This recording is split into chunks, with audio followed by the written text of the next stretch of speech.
క్షత్రియ ధర్మానికి సంబంధించినటువంటి వాళ్ళం కాబట్టి వాళ్ళు మోసం చేశారు కాబట్టి మోసాన్ని మోసంతోనే జరించాలి, ఇది ధర్మము, ఇది పాపం కాదు అని చెప్తున్నాడు భీముడు. అంతేకాదు మరొక విశేషం కూడా చెప్తాను.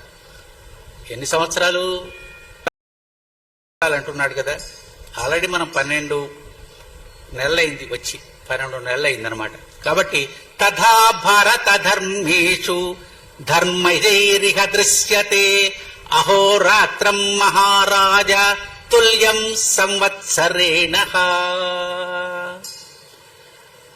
దేనికైనా ధర్మము, ధర్మ సూక్ష్మము అనేటువంటివి కొన్ని ఉంటాయి. ధర్మము అంటే వీడు చంపాడండి అంటే వాడికి శిక్ష పడాల్సిందే.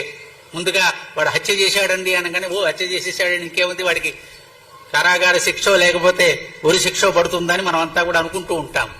కానీ న్యాయం, చట్టం, ధర్మం, విచారణ అవన్నీ తీసిన తర్వాత వాడు ఆ సమయంలో వాడిని ఎందుకు చంపవలసి వచ్చింది, ఎందుకు ఆ రకమైనటువంటి భావన వాడికి కలిగింది, వీడి మానసిక స్థితి ఏమిటి, ఆ సమయం యొక్క స్థితి ఏంటి, దేనికి ఇలా చేశారు అనే అంశాలు ఇటు అటు అటు ఇటు లాగి అబ్బాయి వాడేదో వాడిని రక్షించుకునే నిమిత్తమై పొరపాటున జరిగినటువంటి సన్నివేశం కాబట్టి కొద్దిపాటి శిక్షతో వాడిని తొలగించేస్తున్నామని చెప్పి నీతి ధర్మం అనేటువంటిది కొంత ఉంటుంది, న్యాయ ధర్మం అనేది కొంత ఉంటుందన్నమాట.